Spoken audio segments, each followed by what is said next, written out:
엄마, 생일인데 오늘 바빠서 연락을 못했네. 선물 보낼게. 이게 뭐지? 요즘 내가 돈이 쿵해서 이것밖에 못 주네. 미안, 내 사정 알지? 이걸로 케이크 사 먹어. 아니, 이게 생일 선물이야. 오늘 이야기 속 주인공은 65세 윤정희 씨입니다. 그리고 그녀의 딸에 관한 이야기이죠. 윤 씨는 쓰지도 못할 모바일 쿠폰을 확인하고는 헛웃음을 지었습니다.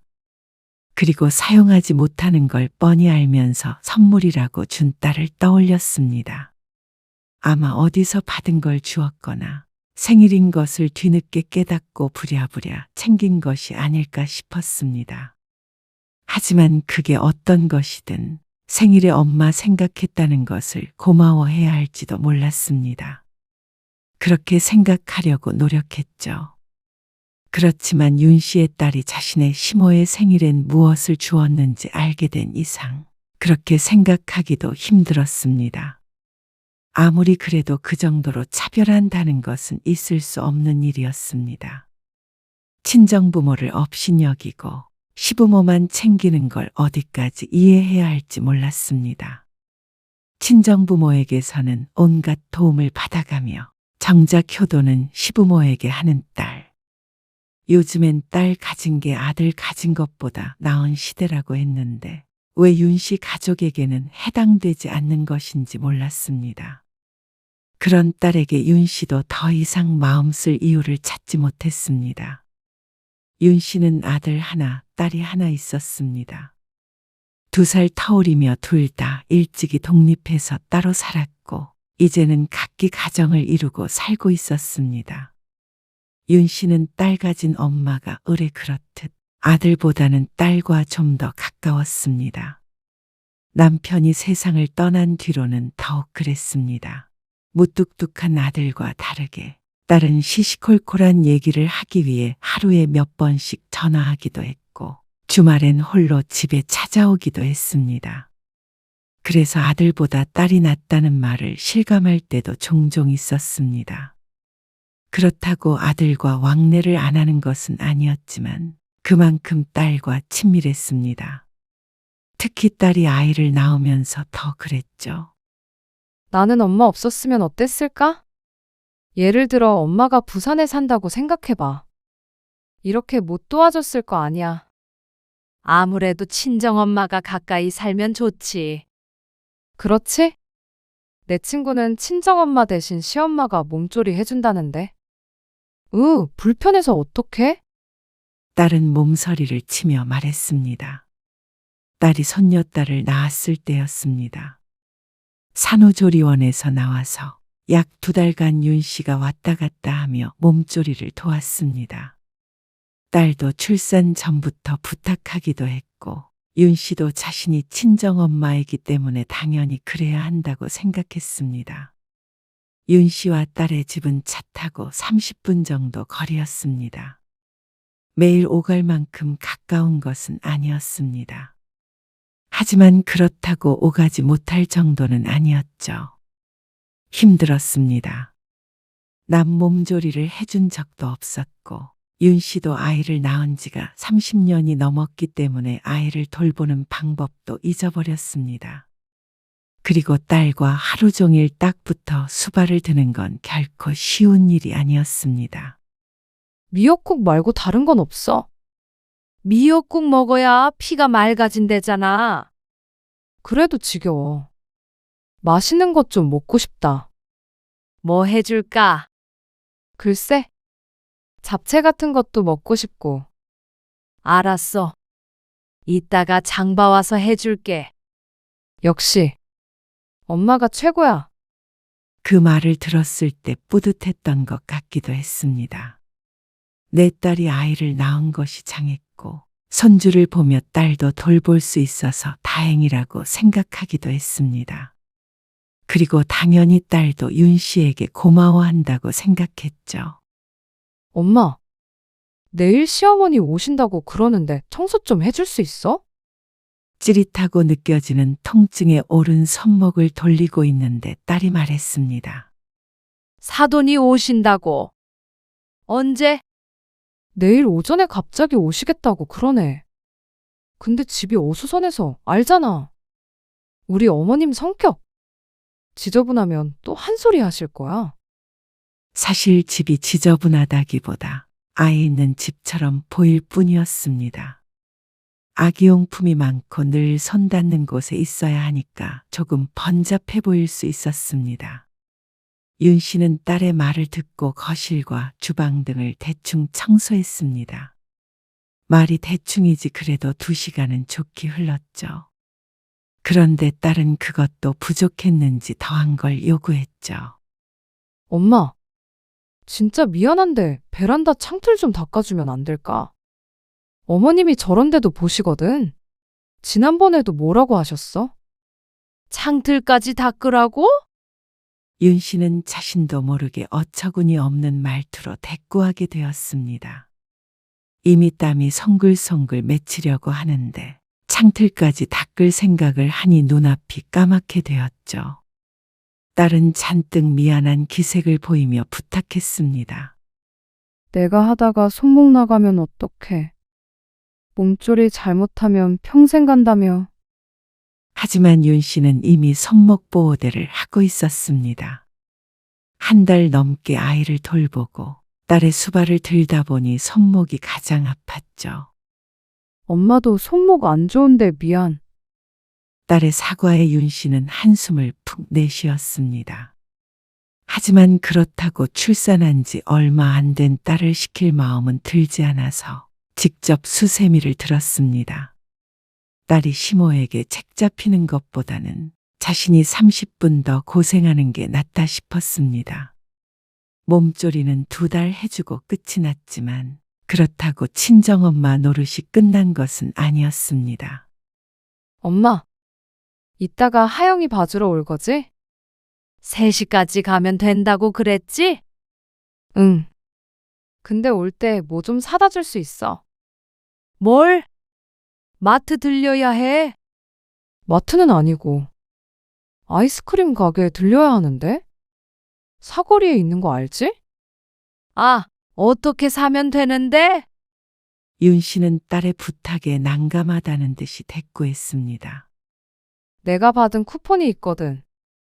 그걸로 아이스크림 케이크 살 수 있는데 그거 보내줄게. 어떻게 하는지 몰라. 그냥 기계에다가 쿠폰 찍기만 하면 돼. 말이 쉽지. 부끄러운 얘기지만 윤 씨는 본래 기계를 잘 다루지 못했고 특히나 가게에서 기계로 결제하는 것은 더 어려웠습니다. 어떤 버튼을 눌러야 하는지도 혼란스럽고 뒤에 줄이라도 서 있으면 마음만 급해져서 땀이 삐질삐질 날 정도였습니다. 지난번에 햄버거 사러 갔다가 그냥 돌아온 거 몰라? 그건 딸도 알 것이었습니다. 윤 씨의 집 앞에 햄버거 가게가 있는데 평소에 좋아하지도 않는 햄버거지만 그날따라 먹고 싶어져 들어갔다가 얼굴만 빨개져 돌아온 기억이 있었습니다. 직원이 주문을 받지 않고 기계로만 주문을 해야 했는데 뒤에 줄 서 있던 사람이 한숨을 크게 쉬는 바람에 주문을 해보지도 못하고 돌아 나왔죠. 그런 것도 늘 해버릇해야 하는 거잖아. 이참에 공부한다고 생각하고 해봐. 딸은 그런 윤 씨에게 핀잔하듯 말했습니다. 차라리 마트에서 장을 봐오라면 보겠는데 참 어려운 주문이었죠. 역시나 윤 씨는 기계 앞에서 한참을 헤매야 했습니다. 한가하면 직원에게라도 물어볼 텐데 손님이 북적거려 눈코 뜰 새 없이 바빠 보였습니다. 날이 더워지면서 다들 아이스크림을 먹으러 온 모양이었죠. 거기 그 버튼 누르세요. 뒤에 서 있던 다른 손님이 기다리기 답답했는지 윤 씨에게 도움을 주었습니다. 아이고, 감사합니다. 윤 씨는 민망한 표정으로 도움을 받았습니다. 뒤에서 그거 누르세요. 저거 누르세요. 하는 말이 반복되었습니다. 카드 갖다 대시면 돼요. 그 카드가 아니라 쿠폰인데. 윤 씨가 휴대폰을 내밀며 보여주었습니다. 뒤쪽을 보자 적어도 5명은 줄을 서 있었습니다. 마음이 급해졌는데 도움을 받아도 좀처럼 결제가 되지 않았습니다. 이거 쿠폰 되는 거 맞아요? 잘 모르겠어요. 딸이 이걸로 결제하면 된다고 했는데. 따님한테 한번 확인해 보셔야겠는데요. 아이고, 하지만 당장 딸에게 전화해서 확인할 수 있는 분위기가 아니었습니다. 벌써 윤 씨가 10분은 넘게 시간을 잡아먹고 있는 것 같았습니다. 다음에 사야겠네. 또다시 햄버거 가게에 있었던 일이 반복되었습니다. 얼굴이 후끈거렸고 줄을 서 있던 사람들에게도 미안했죠. 에어컨이 강하게 켜져 있던 곳이었는데도 불구하고 나오자마자 등줄기에서 땀이 주룩 흘러내렸습니다. 당황하다 보니 그런 것 같았죠. 결국 빈손으로 딸의 집에 가자 딸이 그런 윤 씨를 보고 타박했습니다. 아이, 진짜? 그거 가지고 가려고 했는데 안 사오면 어떡해? 나가는 길에 네가 사지 그랬어. 나는 시간이 없어서 그랬지. 그렇다고 빈손으로 와? 그 쿠폰으로 결제가 안 된다잖아. 안 될 리가 있어? 지난주에 받은 건데. 직원한테 물어보지 그랬어. 직원도 다 바빠서 기계로 하라는데 어떡해? 엄마 그래가지고 나중에 밥 한 끼도 못 사 먹는 거 아니야? 요새 다 키오스크로 하는데 엄마만 못해서 어떡해? 아이스크림은 둘째치고 윤 씨의 앞날이 걱정된다며 딸이 짜증 섞인 잔소리를 했습니다. 시간도 없는데 번거롭게 됐다면서 말이죠. 네 부탁 아니면 그런 곳에 갈 일도 없어. 윤 씨가 이용하는 가게라고 해봤자 마트나 집 근처 식당인데 기계 같은 거 사용 못해도 잘만 살았습니다. 햄버거 사건만은 예외였고 말이죠. 딸은 끝까지 투덜거리며 외출을 했고 윤 씨는 주인 없는 집에서 저녁까지 손녀딸을 돌보았습니다. 그리고 딸이 돌아왔을 때는 저녁 8시쯤 되어 있었습니다. 김서방은 늦게 와? 오늘 늦는데. 밥은 먹었어? 아니, 집에 가서 먹어야지. 잠깐만 앉아봐. 엄마. 딸이 집에 가려던 윤 씨를 붙잡았습니다. 그리고는 무슨 긴밀한 말을 하려는지 목소리를 죽이며 마주 앉았죠. 왜? 무슨 일인데? 그 있잖아. 한 300만 원만 빌려줄 수 있나? 300만 원? 우리 전세금 올려달라고 그랬던 거 말했지? 근데 김서방이 여윳돈을 주식에 좀 넣어서 300 정도가 부족하네. 맞벌이하는 가정에서 300만 원이 없어서 빌린다는 게 민망한지 딸은 크마며 괜스레 목소리를 가다듬었습니다. 내가 김서방한테 주식에 있는 돈 빼라고 했더니 다음 달에 빼야 된다고 그러더라고. 그니까 다음 달에 돌려줄게. 엄마. 3천만 원도 아니고 300만 원을 빌려서 다음 달에 주겠다는데 야박하게 거절하기도 애매모호했습니다. 윤 씨라고 돈을 쌓아두고 사는 것도 아니었고 300만 원이면 윤 씨에게도 나름대로 큰 돈이었습니다. 잠시 윤 씨가 고민하는 기색을 보였더니 딸이 가벼운 말투로 다시금 재촉했습니다. 에이, 내가 300만 원 못 줄까 봐 그래? 그런 게 아니라 다음 달에 꼭 줄게. 그 말에 윤 씨는 고개를 끄덕일 수밖에 없었습니다. 내 통장으로 보내줘. 알았어. 내일 보내줄게. 그런데 딸은 지금 당장 눈앞에서 보내주길 바랐습니다. 모바일 뱅킹 하면 되잖아. 못해?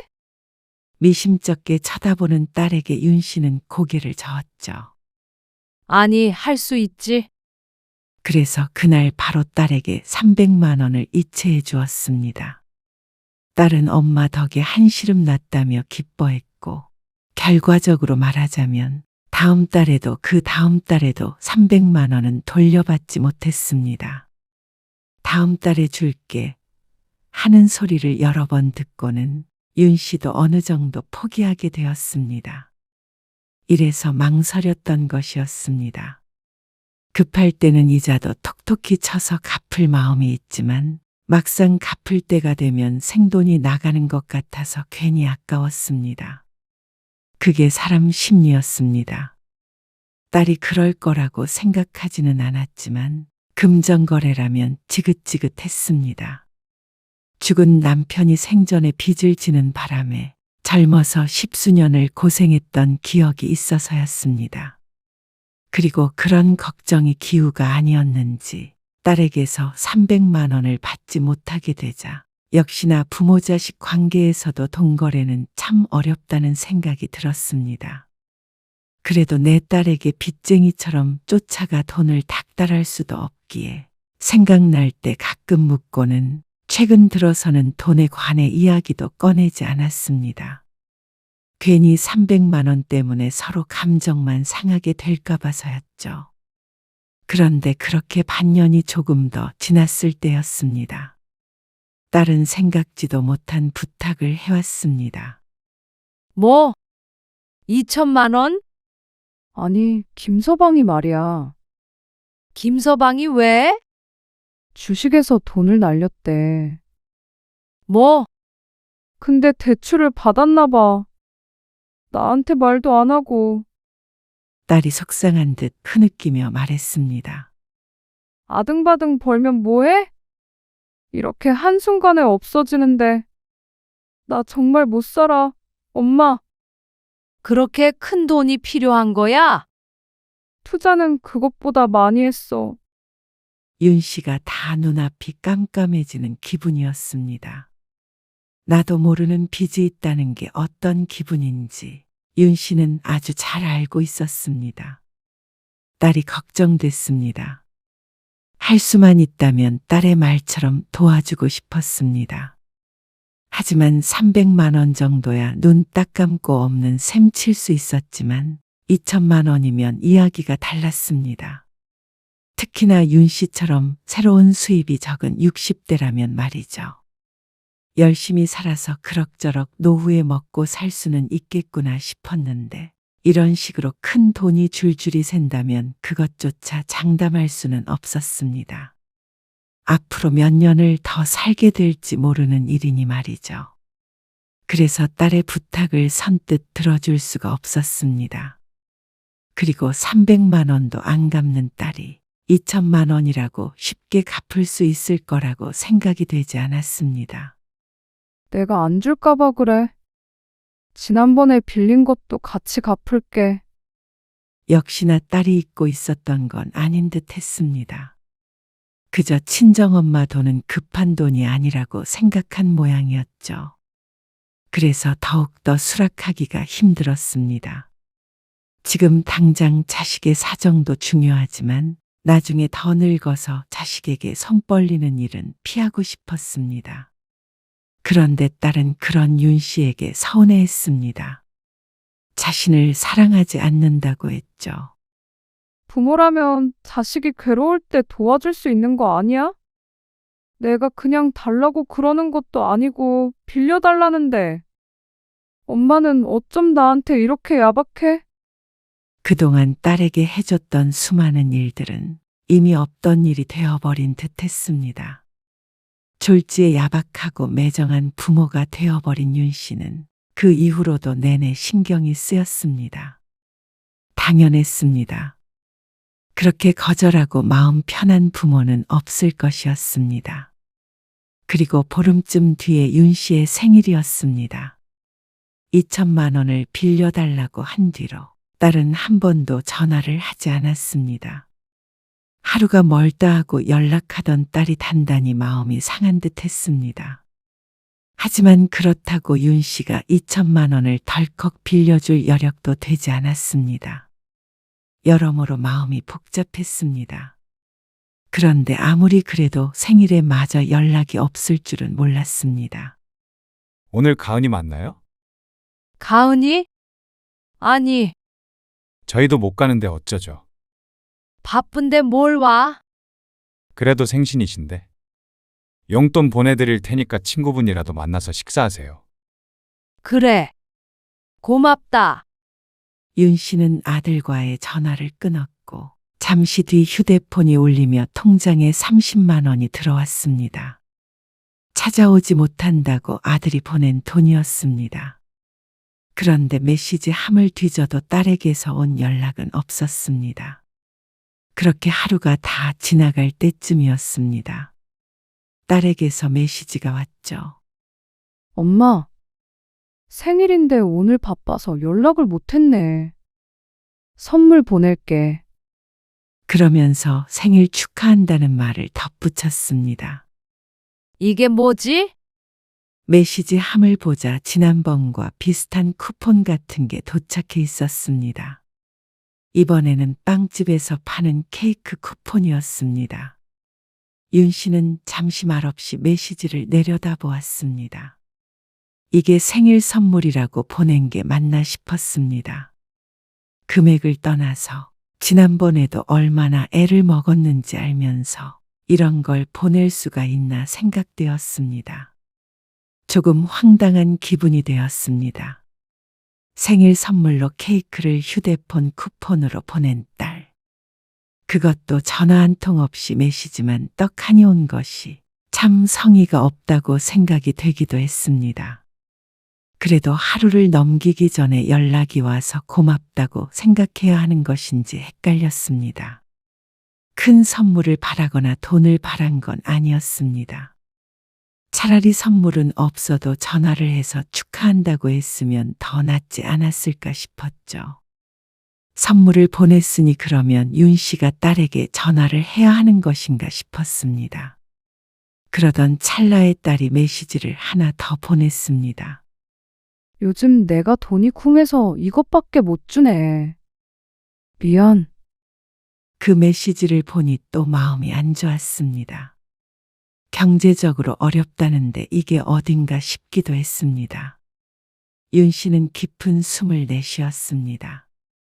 여러모로 상황이 안 좋아 보이는 딸의 메시지에 생각이 깊어졌습니다.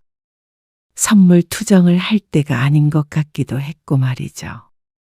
역시나 쿠폰은 사용하지 못하고 휴대폰 안에서 캐캐 묵어갔습니다. 그리고 시간이 지나면 지날수록 딸에게 돈을 빌려주는 쪽으로 마음이 기울기 시작했습니다. 시간이 좀 지나긴 했지만 해결됐다는 얘기가 없는 걸로 봐서는 아직 경제적으로 상황이 나아지지는 않은 모양이었습니다. 윤 씨의 머릿속은 어지러웠지만 2천만 원을 마련해 두었습니다. 선뜻 주지는 못하고 고민하는 나날이 이어졌죠. 그러던 어느 날이었습니다. 엄마, 나 부탁 좀 해도 될까? 무슨 부탁? 돈 얘기를 꺼낼 것이라고 생각했는데 딸은 다른 부탁을 했습니다. 내가 택배 주문한 게 있거든. 근데 그게 지금 집 문 앞에 있대. 그거 집 안에다가 넣어놔야 하는데 될까? 오전 10시였는데 사위도 딸도 회사에 있어서 어쩔 수가 없다고 했습니다. 집 밖에 두면 안 되는 거야. 혹시 음식을 주문한 건가 싶었는데 딸은 그게 아니라고 했습니다.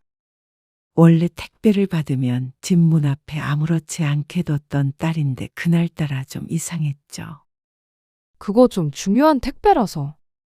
주문할 때 문 앞에 두지 말라고 했는데 두고 가버렸대. 뭐길래 그래? 아, 그런 게 있어. 누구 줄 건데. 딸은 말을 아꼈습니다. 그리고 어쩐지 초조한 기색을 보였습니다. 당장 부탁할 사람이 엄마밖에 안 떠올랐다는 딸. 윤 씨는 점심에 있었던 약속을 30분 미뤘습니다. 그리고 딸의 집으로 갔습니다. 딸의 집 앞에 도착을 하자 커다란 박스가 하나 놓여 있었습니다. 한쪽 귀퉁이는 찌그러진 채였습니다. 무거울 줄 알았는데 의외로 가벼운 상자를 들고 집 안으로 들어갔습니다. 자세히 보니 무슨 백화점이라고 쓰여 있었습니다. 돈 없다더니. 윤 씨가 고개를 갸웃거리며 그대로 뒤돌아서려다 아차했습니다. 상자가 파손된 건 알려줘야겠다 싶었습니다. 이거 박스가 한쪽이 찌그러져 있는데 괜찮아? 그러자 딸이 경악했습니다. 뭐? 찌그러졌어? 얼만큼? 많이? 많이 찌그러졌어. 안에 내용물이 뭔지는 모르겠는데 괜찮을까 모르겠다. 열어볼까? 그러자 딸이 망설였습니다. 그냥 두고 가. 윤 씨의 물음에 딸이 마지못해 대답했습니다. 그럼 열어서 한번 봐줄 수 있어? 잠깐만. 윤 씨가 상자를 열었습니다. 그리고 그 안에는 핸드백이 들어 있었습니다. 포장도 여러 겹되어 있어서 파손될 일은 없어 보였습니다. 가방 샀어? 아, 응. 윤 씨는 속으로 좀 놀라긴 했습니다. 윤 씨가 명품에 대해서는 문외한이지만 그래도 이 브랜드 정도는 알고 있었습니다. 로고 모양만 봐도 누구나 알 수 있는 그런 명품 핸드백이었습니다.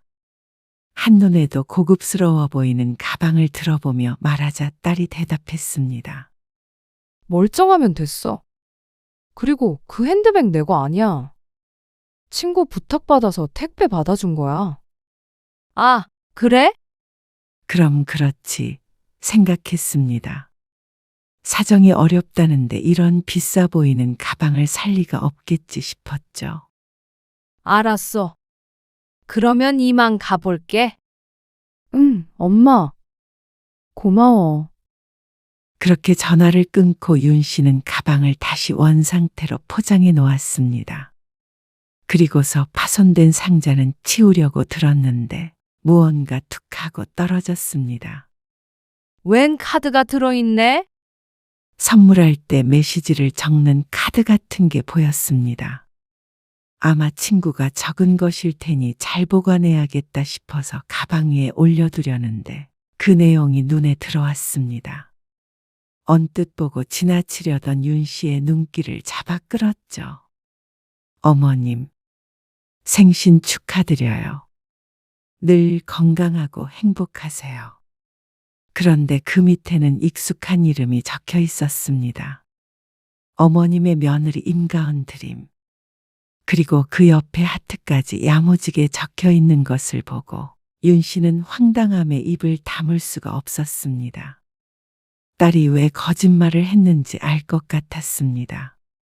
그렇지 않으면 윤 씨가 이렇게 기분이 상할 것을 예상했을 테죠. 윤 씨의 얼굴이 구겨졌습니다. 2천만 원을 달라며 그렇게 죽는 소리를 하더니 얼마짜린지는 모르겠지만 못해도 수백은 해 보이는 가방을 생일 선물로 시모에게 주는 딸이라니. 어이가 없었고 입에선 실소가 흘러나왔습니다. 사정이 나아진 건지 뭔지는 모르겠지만 자연스럽게 윤 씨의 생일 선물을 떠올릴 수밖에 없었습니다. 아직까지도 휴대폰에 저장되어 있는 빵집 쿠폰, 그리고 번쩍거리는 명품백. 딸의 마음이 눈앞에 보이는 듯했습니다. 그래놓고는 이걸 윤 씨의 손으로 들여놓게 하는 건 무슨 심보인지 몰랐습니다. 윤 씨였다면 아무리 급해도 그런 부탁은 양심에 찔려서 할 수가 없었을 것 같았습니다. 윤 씨는 그대로 도망치듯이 딸의 집을 나섰습니다. 그리고 사흘 뒤에 딸에게 전화를 걸었습니다. 가방은 잘 전해줬어? 어? 가방. 지난번에 택배. 아, 그거. 응. 친구한테 잘 전해줬지. 딸의 어색한 대꾸에 윤 씨가 물었습니다. 그때 카드 보니까 시어머니 드리는 것 같던데 아니야? 그러자 딸이 잠시 침묵했습니다. 아, 그게 말이야. 어머님 생신이라 그런데 왜 거짓말을 했어? 엄마 서운해 할까봐 그랬지. 그렇다면 서운할 행동은 왜 하는지 몰랐습니다. 누가 보아도 섭섭할 행동을 말이죠. 사정이 어렵다더니 그것도 아닌 모양이네. 그렇다고 어머님 생일을 대충 넘어갈 수가 없으니까. 그리고 김서방이 산 주식도 조금 올랐고, 그러면 2천만 원은 이제 안 필요한 거야? 주면 고맙긴 한데, 딸은 전처럼 당당하게 빌려달라는 소리는 못했습니다. 참, 안사도는 부럽다. 뭐가? 어려울 때 돈 빌려줄 의무도 없고, 딸 집 청소해주지도 않고, 몸조리도 안 해주고, 애도 안 봐줘도. 며느리가 이렇게 좋은 선물을 턱하니 주고 말이야. 아무리 힘들어도, 그치? 비꼬는 듯한 윤 씨의 말에 딸도 발끈했습니다. 나도 드리고 싶어서 드리는 거 아니야. 안 그러면 서운해 하시니까 그렇지. 엄마까지 똑같은 거 주면 거덜나라고. 네 시어머니는 쿠폰 주면 서운하고 나는 안 서운해? 그건 그냥 엄마는 내 사정 이해해 줄 줄 알았지. 엄마는 뭐든 이해해야 하고 서운해해서도 안 되니? 나도 엄마한테 서운해. 갚는다고 그래도 돈도 안 빌려줬잖아. 사정 뻔히 알면서 가방 때문에 나한테 이래? 딸은 적반하장이었습니다. 윤 씨는 허탈한 웃음을 내뱉었습니다. 이럴 줄도 모르고 몇 날 며칠 고심하다가 결국 2천만 원을 마련해둔 자신이 미련해 보였습니다. 딸은 결코 윤 씨의 마음을 모를 것이었습니다. 쓰지도 못하는 쿠폰 필요 없으니까 네가 쓰려면 써. 엄마도 가방 필요 없어. 거봐. 엄마 어차피 그런 가방 안 들고 다니잖아. 그리고 케이크는 내가 가서 사줄게. 기분 풀어. 딸은 어영부영 넘어가려고 했지만 윤 씨의 마음은 이미 돌아선 뒤였습니다. 아니, 올 것 없어. 엄마, 이제는 너도 엄마한테 돈이든 뭐든 부탁하지 마. 엄마도 이번에 정신이 들었어. 다 소용없구나 싶네. 무슨 말을 그렇게 해. 2천만 원은 빌려줄 수 없고, 지난번에 빌려갔던 300만 원도 갚어. 지금 당장? 그래. 지금 당장 가방값이면 갚겠네. 아니, 엄마. 알았어. 다음 달에 줄게. 아니, 그놈의 다음 달, 지겨워. 지금 갚아. 너무한 거 아니야? 너무한 게 누군지 전화 끊고 잘 생각해봐라. 300만 원은 오늘 중으로 입금하고, 그게 아니라면 김서방한테 전화해서 주식이라도 팔아서 달라고 할 테니까. 그러자 딸이 입을 다물었습니다. 윤 씨의 진심을 이제야 안 듯했습니다. 그동안 달을 위해 살았던 세월이 주마등처럼 스쳐 지나갔습니다. 자식을 사랑하는 마음에 할 수 있었던 힘든 일도 많았습니다. 하지만 내리사랑이라는 말이 괜히 있는 말이 아닌 듯 했습니다. 되돌려 받지 못하는 사랑을 붙들고 있었던 자신이 바보였죠. 윤 씨가 전화를 끊고 그날 오후에 딸에게서 300만 원이 입금되었습니다. 마음은 안 좋았지만 한편으로는 속이 후련하기도 했습니다. 윤 씨는 그 돈을 받고는 충동적으로 금은방에 갔습니다. 그리고 조심스레 금팔찌를 하나 골랐습니다. 생전 액세서리라고는 한 적이 없었는데 말이죠. 예쁘게 잘 어울리시네요. 그래요? 윤 씨는 손목 보호대를 벗고 금팔찌를 차고 나왔습니다. 오랜만에 자신을 위해 자취한 것 같았습니다. 생각해보면 자식에게 바랄 것도 없었습니다. 생일 선물을 하고 싶으면 스스로 하면 그만이었습니다. 자식에게 퍼부을 돈으로 스스로에게 쓰면 명품백이 아니라 더한 것도 할 수 있을 테니 말이죠. 딸은 한동안 연락이 없다가 전화를 해왔습니다. 이제는 돈은 필요 없으니 서로 기분 상상한 것 있다면 풀었으면 좋겠다는 말을 했습니다. 그리고 윤 씨는 그런 딸의 마음을 의심했습니다. 부모에 대한 마음 때문이 아니라 앞으로 부모에게서 얻어낼 것들을 포기하기 싫은 것은 아닌가 하는 의심 말이죠. 아이도 맡겨야 하고 반찬도 얻어먹어야 하고 어려울 때 의지해야 하는데 그럴 수 없을 테니 불편할 것이었습니다. 하지만 윤 씨도 아무리 자식이라도 더 이상 호구 노릇은 하고 싶지 않았습니다. 혹시 애 맡기려고 연락한 거라면 네 시부모한테 맡겨라. 그래서 차갑게 말하고 전화를 끊어버렸습니다. 옹졸하다고 비난할지는 모르겠지만 그래도 더 이상 그렇게 살고 싶지는 않았습니다. 자신을 돌보지 않고 자식을 챙긴 대가가 그런 쿠폰 같은 취급이라면 이제는 싫었습니다. 그래서 윤 씨는 더는 딸에게 연락하지 않았습니다. 딸은 윤 씨를 원망하기도 했고 사과를 하기도 했지만 언젠가는 윤 씨의 마음을 깨달을 것이었습니다. 손녀딸이 크면 똑같은 취급을 당할 테니 말이죠.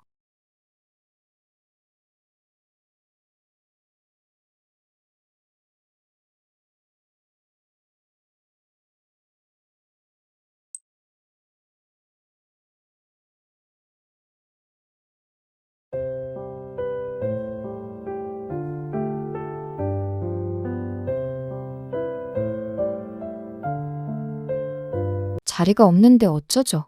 여기 의자가 좀 적게 놓였나 봐요. 그러게요. 사돈, 서서 보셔야겠네. 오시는 줄 알았으면 좋았을 텐데. 그리고 입학식 끝나고 저희 부모님이랑 식사하기로 되어 있거든요. 아, 그래? 네. 죄송해서 어쩌죠? 멀리서 오셨는데.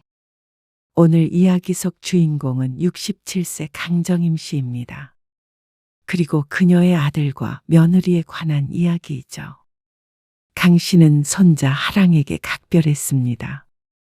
어려서 키워준 정이 있기에 그랬고 유일한 손주라서 그렇기도 했습니다. 그런데 그런 손자가 초등학교에 입학하는데 입학식에서 강 씨는 초대받지 못한 불청객이었습니다. 친할머니인 강 씨의 자리는 없다며 자신의 친정 부모만 챙기는 며느리. 이제는 강 씨에게 아이를 부탁할 일이 없기에 볼일 다 봤으니 이만 사라져 달라는 것 같았습니다. 강 씨는 자신이 눈치 없이 아이의 입학식에 찾아갔구나 싶었습니다. 누구도 반기지 않는데 말이죠. 비참하게 서 있다 오니 강 씨도 생각이 크게 바뀌었습니다. 자식과 손자밖에 없던 삶을 다시 되돌아보게 되었죠. 인생에서 가장 소중하다고 생각했던 손자를 강 씨는 이제 더 이상 사랑하지 않기로 했습니다. 그리고 아들도 마찬가지였습니다. 자식이 뭐길래 그렇게 대접도 제대로 못 받으며 희생만 했는지 몰랐습니다. 그래서 강 씨는 더 이상 자식을 자식으로서 생각하지 않기로 했습니다. 그리고 그건 손자도 마찬가지였죠. 강 씨는 아들이 하나 있었습니다. 아들은 결혼해서 아이도 하나 있었습니다. 강 씨의 유일한 손주였죠. 어머님, 하랑이 왔어요? 아까 와서 밥 먹고 놀고 있어. 하랑이 선생님한테 연락이 왔는데 하랑이가 오늘 넘어져서 무릎이 까졌대요. 무릎 좀 봐주세요. 씻고 밴드도 좀 붙여주시고요. 그래, 알았어. 한번 볼게. 네. 저는 7시쯤 도착해요. 알았어. 천천히 와. 강 씨는 맞벌이하는 아들 내외를 대신해 손주 하랑이를 돌봐주었습니다. 아주 아기 때는 거의 전담하여 양육을 해주었고 조금 커서는 어린이집에 가게 되어 오후 시간 동안에만 봐주었습니다. 그래도 자는 시간을 제외하면 손주는 부모보다도 할머니와 보내는 시간이 가장 길었죠. 어머님, 수고하셨어요. 그래. 이만 가볼게. 네. 내일 하랑이 소풍 갔다 와서 조금 일찍 하원한대요. 어머님도 일찍 와주세요. 강 씨는 며느리의 부탁에 고개를 끄덕이고는 아들 집을 나섰습니다. 그리고 10분 정도 걷자 강 씨의 집에 도착했습니다. 아고고, 애가 어리면 어린 대로, 크면 큰 대로 힘들었습니다. 집에 돌아오니 삭신이 쑤셔 잠시 벽에 기대어 앉아 있었습니다. 불과 서너 걸음 앞에는 TV가 걸려 있었습니다. 그리고 또 5걸음 옆에는 부엌이 있었고 매트리스를 깔아두니 가득 차는 작은 방 하나가 강 씨의 집의 전부였습니다. 부동산 계약할 당시 1.5룸이라고 했지만 그냥 원룸과 크게 다르지 않았습니다. 방도 문이 없고 가벽만 하나 세워진 공간이었으니 말이죠. 강 씨의 집은 원래 이곳이 아니었습니다. 그런데 손자가 태어난 이후부터 이곳에서 살고 있었습니다. 아들이 얻어준 월세방이었는데 4년 정도 거주하고 있었죠. 강 씨는 남편과 사별한 지 10년 정도 되었습니다. 남편과 살던 곳에서 혼자 지내고 있었는데 큰아들이 결혼하고 아이를 낳으며 아들집 근처로 불려왔습니다. 아들 내외가 맞벌이를 해서 아이를 봐줄 사람이 없다는 게 그 이유였습니다. 어머님, 내일은 안 오셔도 돼요. 내일은 왜? 무슨 일 있니? 다음 날도 똑같이 손주와 함께 시간을 보내다가 며느리가 먼저 퇴근했습니다. 집에 가려던 강 씨를 붙들고 며느리가 말했습니다. 그런데 강 씨는 고개를 갸웃했습니다. 다른 날도 아니고 내일이라면 강 씨가 꼭 와야 하는 날이었죠. 내일 하랑이 생일이잖아. 네. 내일은 하랑이 아빠 회사 쉬고요. 저도 외근이라서 일찍 퇴근해요. 저희가 하랑이 데리러 갈 거예요. 하랑이 생일인데 선물 사줘야지. 그래서 강 씨는 당연히 아들네 집에 올 거라고 생각했습니다. 아, 선물은 다음 날 주셔요. 하랑이 데리고 오후에 잠깐 수족관이라도 다녀오려고 하거든요. 아, 그래? 아니면 선물 사주실 돈 주시면 제가 내일 대신 살게요. 며느리는 태연하게 말했지만 강 씨는 좀 서운했습니다. 손주가 더 어렸을 때는 당연히 생일에도 강 씨가 함께였습니다. 아이를 돌보는데 손이 많이 가니 자연스레 아들 부부가 강 씨를 찾았었죠. 그런데 이제 아이가 커서 의사소통이 되고 통제가 되니까 강 씨의 역할이 줄어들었습니다. 하지만 아이의 생일에 돈만 달라는 듯한 말에 조금은 기분이 상할 수밖에 없었습니다. 아니야. 내가 선물 사서 모레 올게. 네. 그러면 그렇게 하세요. 그리고 다음 날이 되어 강 씨는 종일 집에 혼자 있었습니다. 주말이면 늘 그러긴 했지만 오늘따라 어쩐지 아들네 가족에게 환영받지 못한다는 생각이 들었습니다. 사실 요즘 들어 부쩍 드는 생각이었습니다. 아이를 돌봐주는 것과는 별개로 개인적인 시간을 보낼 땐 늘 강 씨는 제외되었습니다. 물론 아들네도 자기 가족끼리 오붓하게 있고 싶을 것이었습니다. 그 마음을 모르는 건 아니었지만 강 씨는 곁에 남편이 있는 것도 아니었고 그렇다고 근처에 친구가 있는 것도 아니었습니다. 아들 하나 보고 올라왔기에 손주를 보는 것 외에는 달리 할 일이 없었습니다. 그래서 이런 날이면 외롭다는 생각이 드는 건 당연했습니다. 자신의 집이었다면 마당에 풀이라도 뽑거나 텃밭을 가꾸며 바쁘게 지냈을 텐데 이곳에서는 할 수 있는 일이 없었죠. 그러다 손주가 6살이 되면서 어린이집에서 유치원으로 옮기게 되었는데 그때 마침 원룸 계약이 만기가 될 무렵이었습니다. 어머니, 이제 하랑이도 어느 정도 컸고요. 손갈 게 없으니까 어머니도 내려가 보시는 게 어떠세요? 아, 이제는 안 봐줘도 되는 거야?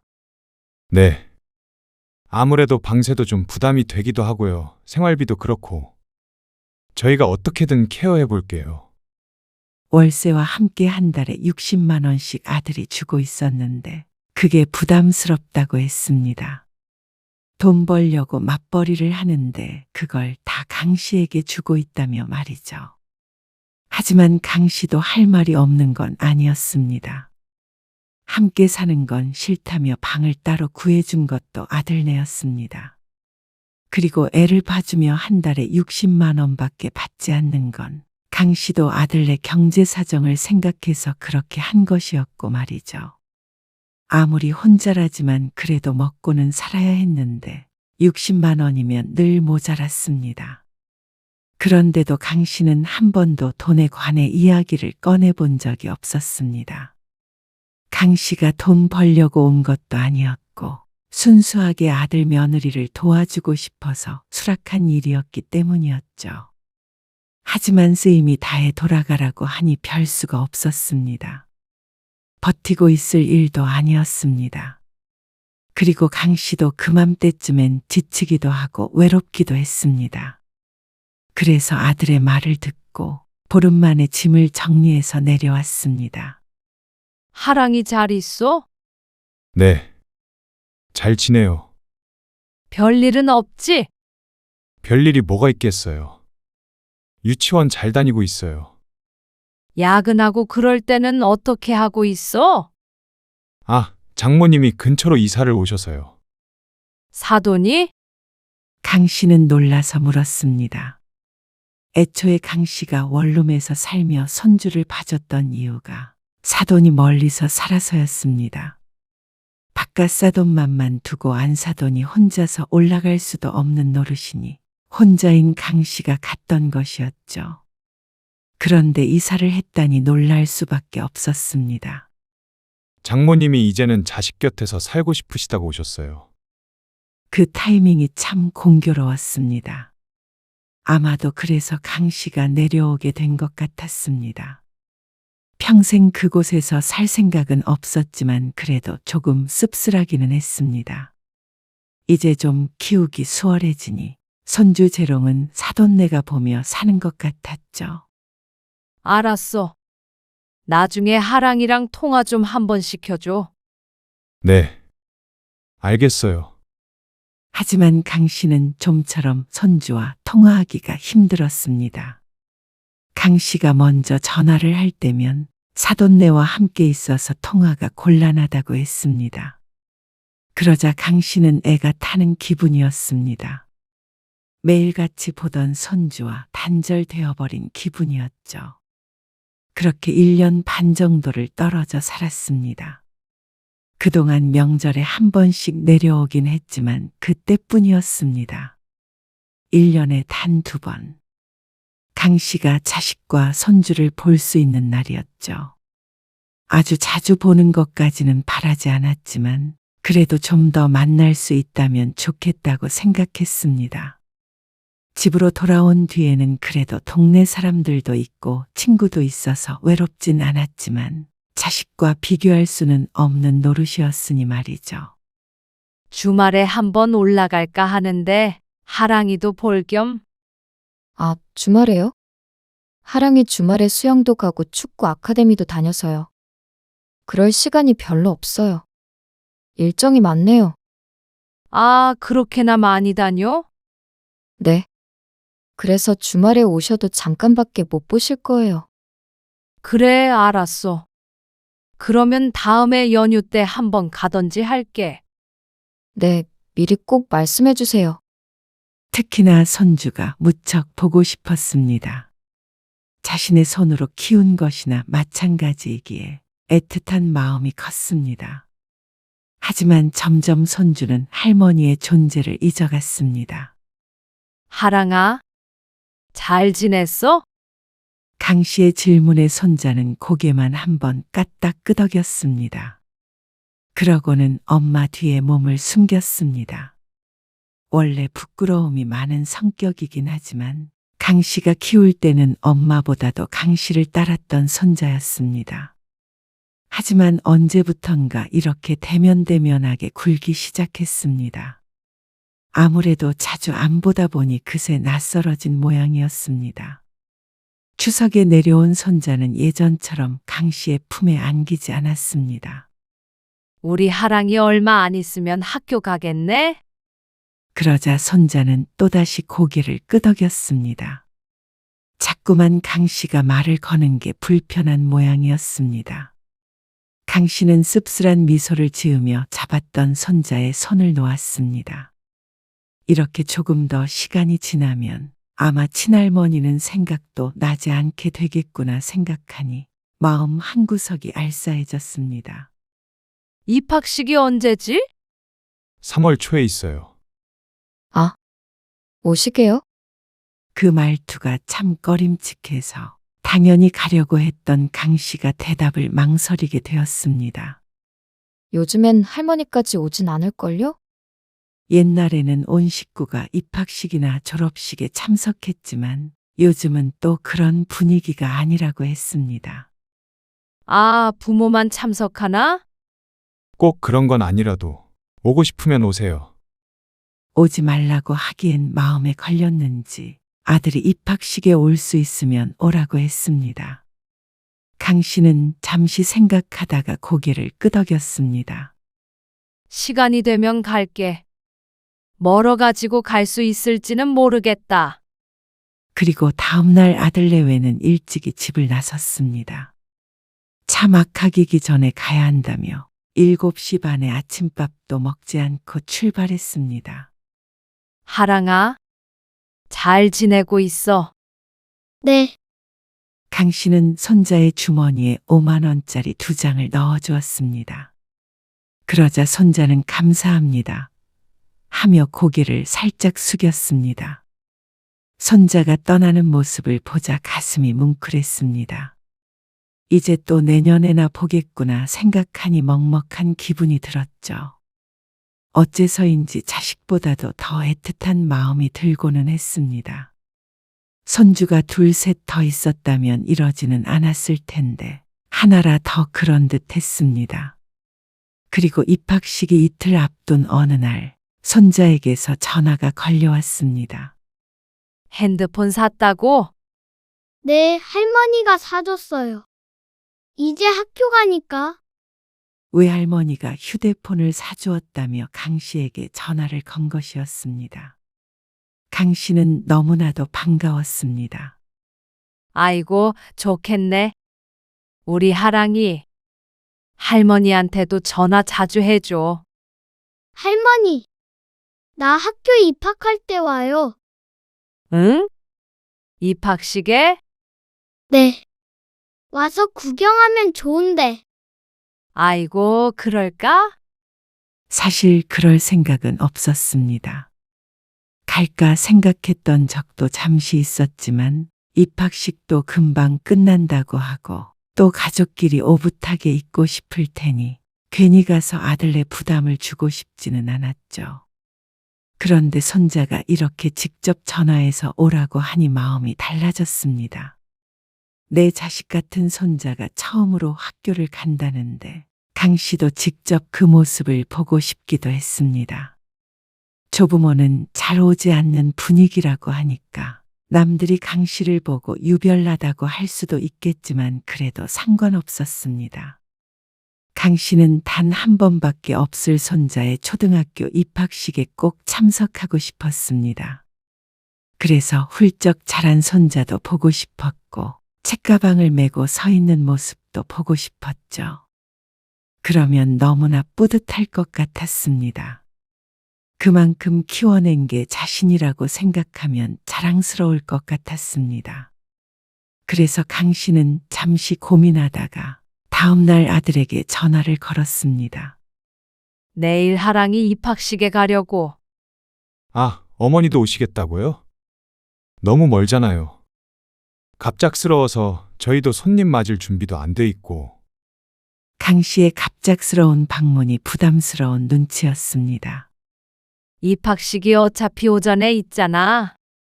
갔다가 점심 먹고 오후에 다시 내려올까 해. 일단은 알겠어요. 그래. 학교 어딘지 시간이랑 좀 문자로 보내줄래? 네. 알겠어요. 전화를 끊고 잠시 뒤에 아들에게서 문자 메시지가 왔습니다. 그런데 입학식 시작 시간이 9시 30분이라고 되어 있었습니다. 오늘 출발해서 하룻밤 자거나 내일 새벽 일찍 출발해야 했습니다. 당장 가서 거기서 자는 것은 강 씨나 아들네나 서로 불편할 듯해서 다음 날 새벽에 출발하기로 했습니다. 첫 차를 타면 늦지 않게 도착할 수 있을 것 같았습니다. 강 씨는 시내에 나가서 손자를 줄 책가방을 하나 샀습니다. 아들이 이미 사주었겠지만 그래도 강 씨도 직접 사주고 싶었습니다. 더러워지면 바꿔 매면 되니까 쓸데없는 선물은 아닐 것이었습니다. 16만 원이요? 네, 아이고, 요즘 책가방 엄청 비싸네요. 이거는 20만 원짜리예요. 요즘에는 다 이 가격대예요. 한 호 6만 원이면 살 수 있을 줄 알았는데 브랜드가 적혀 있는 가방은 가격이 상당했습니다. 그래서 강 씨는 원래 사려던 가방을 내려놓고 가장 좋은 가방을 골랐습니다. 이거 20만 원짜리로 주세요.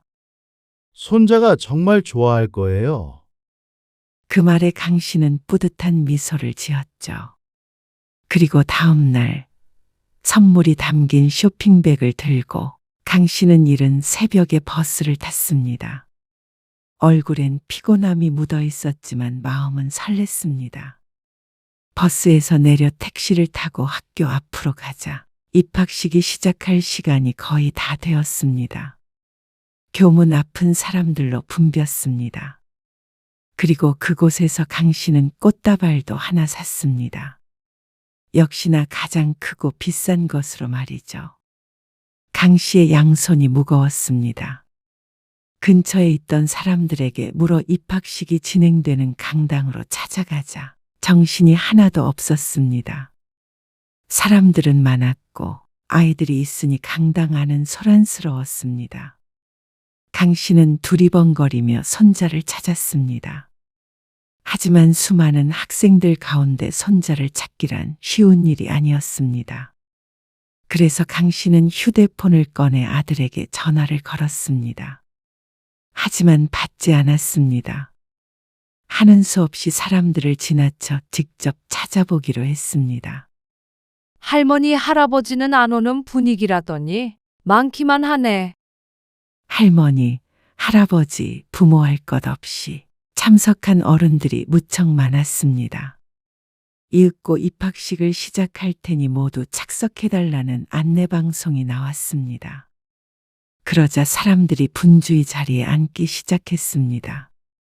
임시로 놔둔 의자가 부족한지 사람들이 우왕좌왕하는 가운데 강 씨가 손자를 발견했습니다. 하랑아, 손자가 뒤돌아보자 강 씨가 손을 흔들었습니다. 손자도 강 씨를 발견하고는 반가운 기색을 보였습니다. 그리고 잠시 뒤 강 씨는 가까운 곳에 앉아있는 아들을 보았습니다. 성준아, 아, 어머니. 오셨어요? 어머님, 며느리는 당황한 기색이었습니다. 강 씨가 온다는 사실을 아들이 말을 안 해준 모양이었습니다. 어머, 안녕하세요. 그런데 그 옆에서 낯익은 얼굴이 보였습니다. 아, 안녕하세요. 사부인, 안사돈이었습니다. 그리고 그 옆에서 고개 숙이며 인사하는 사람은 박가사돈이었습니다. 하긴 강 씨도 멀리서 왔는데 이제 가까이 사는 사돈네가 올 걸 예상 못한 게 이상했습니다. 그런데 강 씨도 사람인지라 마음이 상하긴 했습니다. 조부모는 잘 오지 않는다며 강 씨가 오는 걸 꺼리는 기색이었는데 이렇게 사돈네가 버젓이 와 있는 걸 보니 기분이 묘했죠. 사돈네는 강 씨에게 인사를 하고 나서 바로 손주 쪽을 향해 앉았습니다. 이제 입학식을 진행하겠다며 선생님이 마이크를 잡았죠.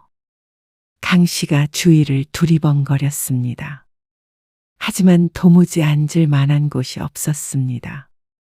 미리 와 있었던 것인지 아들 내외와 사돈 내외는 모두 자리에 앉아 있었습니다.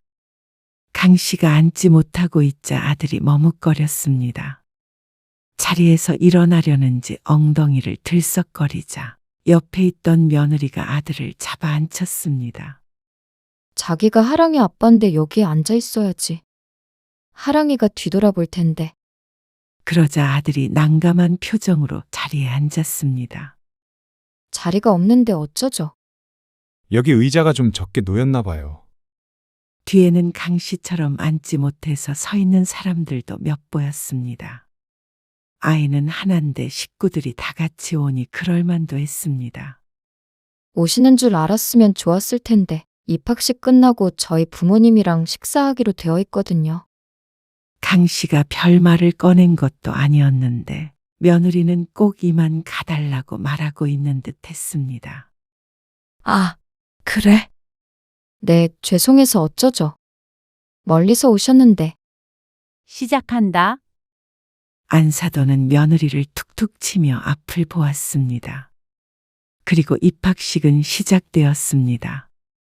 강 씨는 책가방과 꽃을 들고서 그 옆에 서 있었습니다. 사돈네는 강 씨에게 관심도 없어 보였고 아들 내외도 이내 손주에게 정신이 팔려 강 씨는 안중에 없었습니다. 서 있는 강 씨 때문에 안 보인다며 뒤에 앉아있던 사람이 항의했습니다. 그러자 그제서야 아들이 강 씨를 바라보며 말했습니다. 서서 보실 거예요? 아니면 다른 날에 오시면 식사 대접할게요. 그 말은 이만 가달라는 말 같았습니다. 이거 하랑이 선물 좀 전해줘. 가실 거예요? 이 뒤에서 좀 보다가 갈게. 강 씨는 맨 뒤쪽으로 이동했습니다. 강당 뒤쪽 벽에 붙어서서 멀리 보이는 아이들을 바라보았습니다. 혼자서 서 있는 사람은 강 씨뿐인 듯 했습니다. 강 씨는 어쩐지 그 사이에 보이지 않는 선이 그어진 것만 같은 기분이었습니다. 어째서 이렇게 된지 몰랐습니다. 새벽부터 계속 돌아다녔더니 다리는 욱신거렸고 내내 선물을 들고 있던 팔은 아직도 천근만근이었습니다. 그리고 마음속에는 더욱 무거운 돌덩어리가 들어앉아 있는 기분이 들었습니다. 한바구음을 짓고 있는 아들네와 사돈네. 강 씨는 혼자만 불청객이 된 기분이었습니다. 강 씨는 한참을 그렇게 홀로 서 있었습니다. 빈말로라도 같이 식사하러 가자는 소리는 아무도 하지 않았습니다. 아들 며느리는 먼저 간다는 강 씨의 말에 안타까워하는 듯 했지만 며느리가 원하는 바는 분명해 보였습니다. 강 씨는 서름에 말문이 막혔습니다. 어떻게 멀리서 올라온 부모를 앉아서 보지도 못하게 하고 점심 한 끼도 안 먹고 돌려보내나 싶었습니다. 입학식을 보러 온 것이었지만 그래도 이런 취급을 받을 줄은 몰랐습니다. 가슴이 답답했습니다. 앉아서 보시란 말도 하지 않는 아들과 며느리. 그 옆에서 웃고 있는 사돈. 밥 한 끼도 같이 못 먹고 내려가야만 하는 강 씨. 문득 자신의 처지가 무척 처량하게 느껴졌습니다. 그런 그녀를 챙길 생각이 전혀 없어 보이는 아들을 보니 무언가 체념하는 기분이 되었습니다. 아이를 봐주지 않는 부모는 부모 대접도 못 받나 싶었습니다. 그래도 몇 년을 헌신했는데 말이죠. 강 씨는 조용히 뒤돌아섰습니다. 그리고 그런 그녀를 아무도 붙잡지 않았습니다. 강 씨는 그렇게 아들의 배웅도 받지 못하고 다시 터미널로 향해야 했습니다. 택시에 멍하니 앉아 있는데 눈물이 날 것만 같았습니다. 돌아오는 길에 양손은 가벼워졌지만 마음은 더욱 무거워졌습니다. 그리고 집에 도착할 쯤 되자 강 씨도 어느 정도 생각이 정리가 되었습니다. 아무래도 강 씨가 아들네 가족에게 너무 큰 의미를 부여한 듯 했습니다. 손자에게도 말이죠. 강 씨도 그 가족의 한 일원이라고 생각했지만 그게 아니었습니다. 아들네는 독립된 한 가정이었고 자식이 결혼했으면 부모도 자식에게서 독립을 해야 하는데 그걸 못하고 있었던 것 같았습니다. 그러니 자꾸만 기대게 되었습니다. 그러면 비극밖에 없다는 사실을 몰랐죠. 강 씨는 그날 이후로 아들 내외에게 먼저 전화하지 않았습니다. 그리고 손자를 보고 싶어 하지도 않았습니다. 그게 마음먹은 대로 되는 것은 아니었지만 적어도 이전처럼 오매불망 기다리지는 않았죠. 요즘 연락이 없으시네요.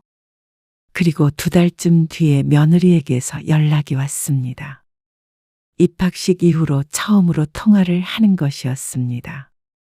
하랑이가 친할머니 찾더라고요. 그런 것 치고는 전화도 한 통 없었습니다. 왜 전화했어? 다른 게 아니고요. 다음 주에 제가 제주도로 출장을 다녀와야 하거든요. 어머님이 며칠 하랑이 좀 봐주시면 안 될까요? 원래 학교 끝나고 저희 엄마가 봐주셨는데 요즘 편찮으셔서요. 그래서 아이를 챙겨줄 사람이 없다고 했습니다.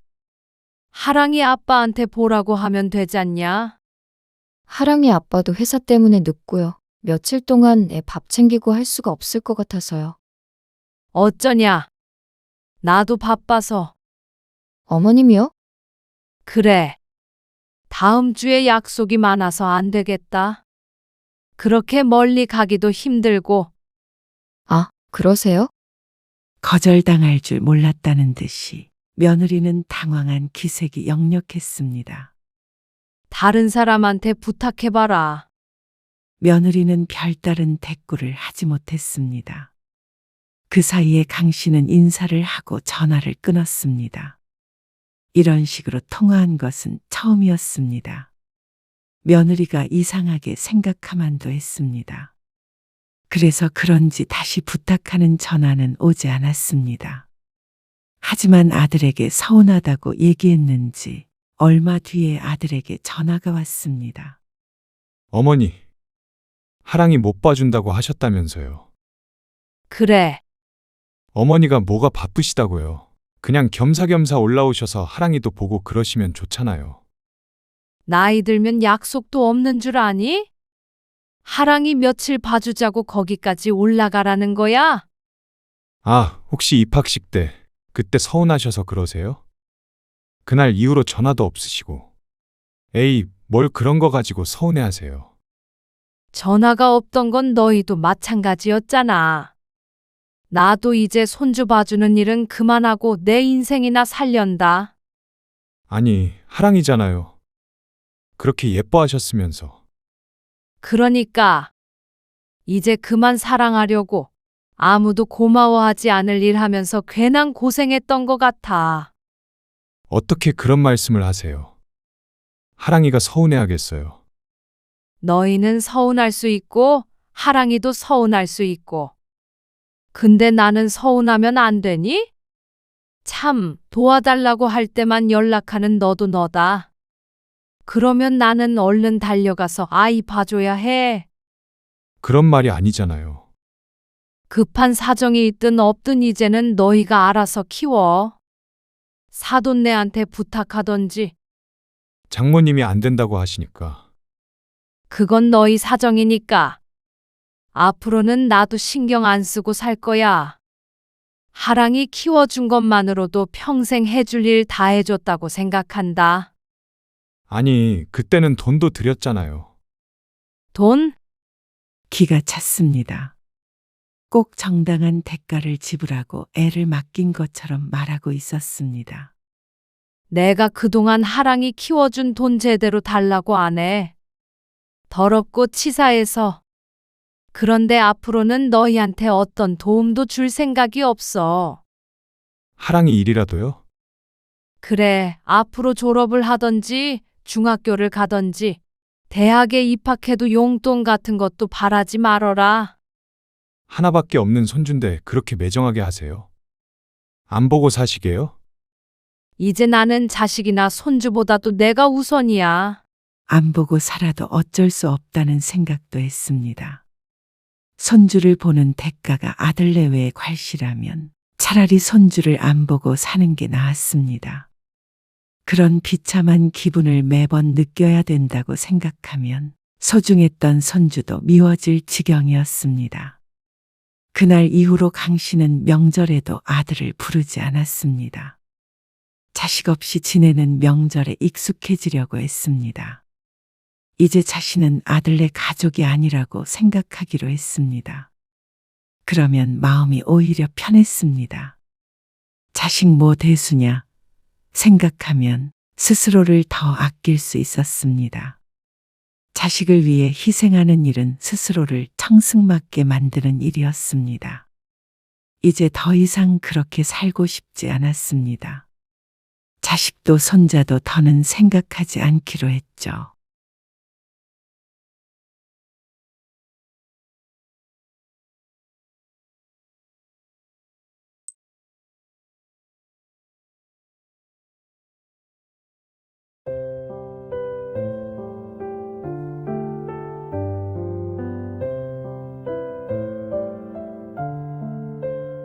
얘들아, 나 못 나가겠다. 울시모에 안 봐준댄다. 쓸모가 없네. 헐, 왜 못 나와? 무조건 올 수 있다며. 원래는 좀만 부탁하면 봐주는데 어이가 없네? 애 봐주는 것도 애 앉혀놓고 TV만 보면서. 내가 남의 애 부탁하는 것도 아니고 자기 손주 좀 봐달라는데 싫다고 하냐? 아, 짜증나? 너무했네. 그니까. 못된 할망구. 오늘 이야기 속 주인공은 63세 황현주 씨입니다. 그리고 그녀의 아들과 며느리에 관한 이야기이죠. 황 씨는 휴대폰을 들여다보고는 석상처럼 굳어버렸습니다. 휴대폰 화면 속엔 며느리의 적나라한 속마음이 떠 있었습니다. 며느리가 황 씨에게 직접 보낸 것이었다면 놀라긴 했겠지만 며느리의 마음을 이해해 보려고 노력했을 것이었습니다. 그래서 며느리와의 사이를 개선하려고 했겠죠. 하지만 메시지는 애초에 황 씨에게 보내진 것이 아니었습니다. 며느리의 실수였죠.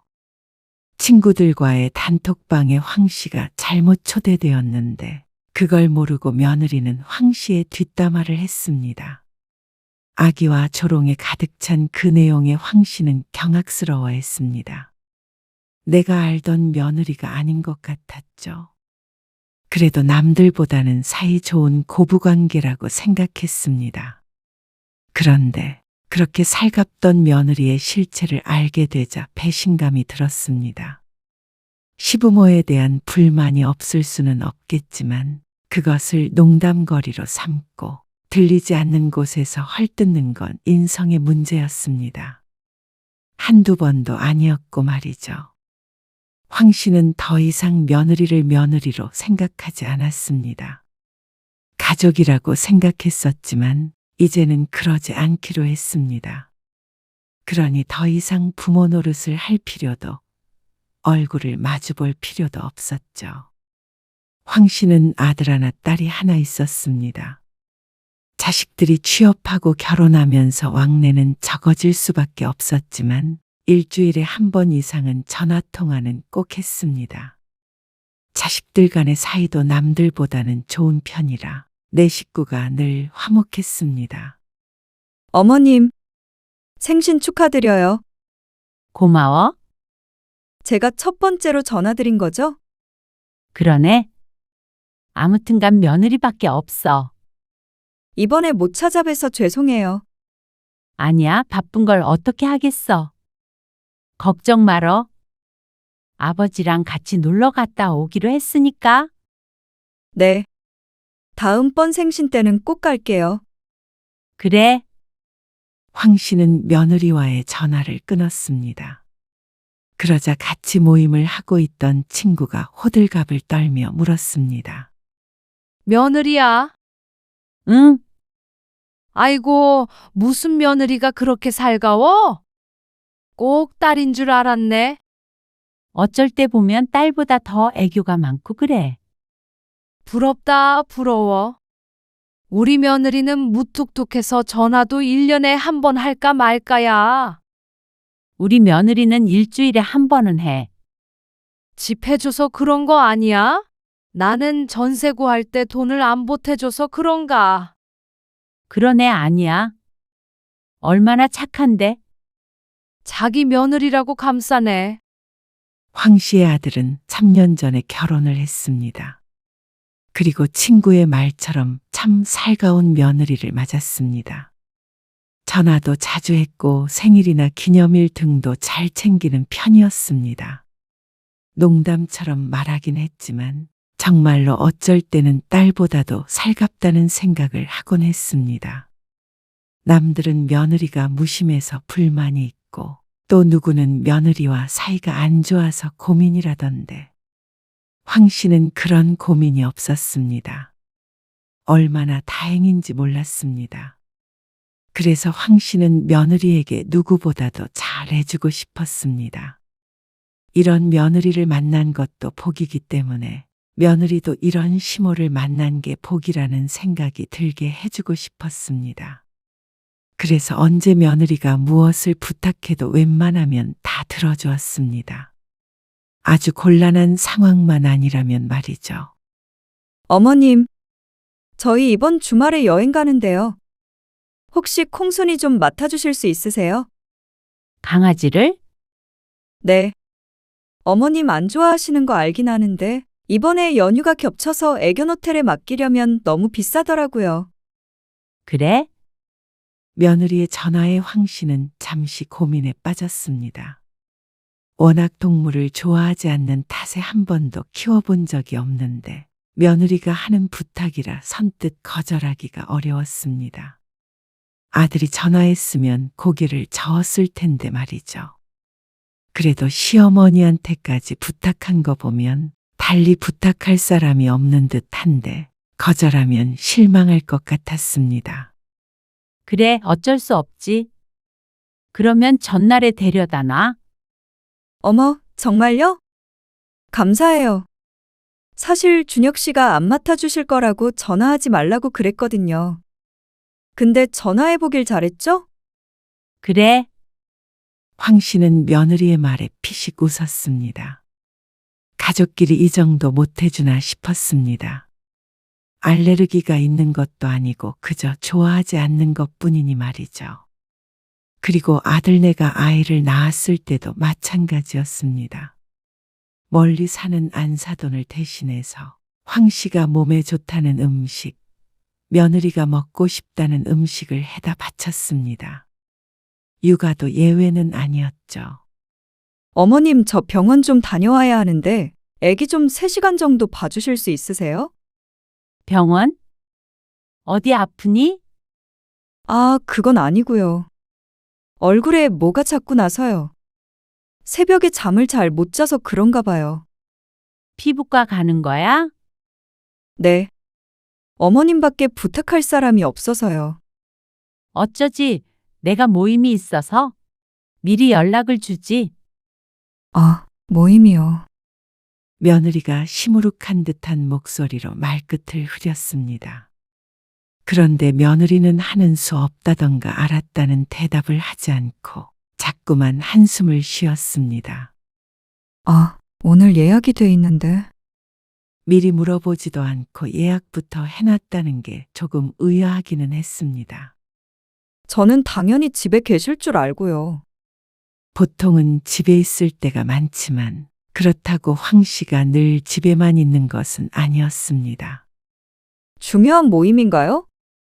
며느리의 질문에 이제는 황 씨도 조금 당황스러운 기분이 되었습니다. 아주 아픈 게 아닌 이상 피부과는 다음에 가도 되지 않나 싶었습니다. 시모의 모임을 취소하고 가라는 듯한 말을 꺼내는 며느리가 있을까 싶었죠. 중요하긴 하지. 다른 날에는 못 가는 거야? 예약하기가 어려워서요. 좀 부탁드릴 수 없을까요? 며느리가 이렇게까지 얘기하는데 끝까지 거절하기도 미안했던 황 씨가 결국은 수락했습니다. 알았어. 너희 집으로 가면 되니? 제가 짐 챙겨서 데려다 놓을게요. 그나마 오라고 안 하는 게 어딘가 싶었습니다. 황 씨는 전화를 끊고 모임 사람들에게 연락을 해서 불참을 알렸습니다. 그러자 한 소리 듣긴 했지만 중요한 일정이 있던 만남은 아니기에 그나마 다행이었죠. 어머님, 감사해요. 제가 다음에 한턱 쏠게요. 병원에 다녀와 얼굴에 광이 번쩍번쩍 나는 며느리는 손주를 다시 데리러 오면서 발랄하게 말했습니다. 저 2주 뒤에도 예약했거든요. 그때도 부탁드릴게요. 그리고 병원에서 오는 길에 사왔다며 꽈배기가 담긴 종이봉투를 건네는 며느리가 밉지 않았습니다. 이렇게 자주 손주를 볼 수 있어서 좋았고 며느리도 그만큼 황 씨를 잘 챙긴다고 생각했죠. 그러다 황 씨의 남편이 어느 날 말했습니다. 시골에 집 한 채 사려는데 어떻게 생각해? 집을 산다고요? 그냥 별장처럼 말이야. 왔다 갔다 하면서 관리가 될까? 내가 하면 되지. 텃밭도 만들고 그러면 좋잖아. 남편이 오래전부터 원했던 일인 건 알고 있었습니다. 만약에 이사를 가자고 했다면 거절했을 텐데 집은 두고 왔다 갔다 하자는 말에 굳이 거절할 이유가 없었습니다. 그런데 그렇게 시골에 집 한 채를 마련하자 남편은 거의 시골에 내려가 있었습니다. 그리고 황 씨 또한 복잡한 도시보다는 조용한 시골이 좋다는 생각을 최근 들어 조금씩 하게 되었습니다. 그러자 아파트보다는 시골집에 내려가 있는 시간이 점점 늘게 되었죠. 어머님, 계속 거기 계실 거예요? 여기가 좋네. 한적하고. 어제는 아버지가 농사 지은 애호박으로 전 부쳐 먹었는데 세상에 얼마나 맛있던지. 그래서 안 올라오실 거예요? 가긴 가야지. 이번 주말에 갈 거야. 한쪽 집을 마냥 비워둘 수도 없었고 모임이 있어서 올라간다고 하자 며느리가 반색했습니다. 정말요? 그럼 저희 집에도 잠시 오세요. 너희 집에? 네, 수연이도 보고 좋죠. 아, 어디 가니?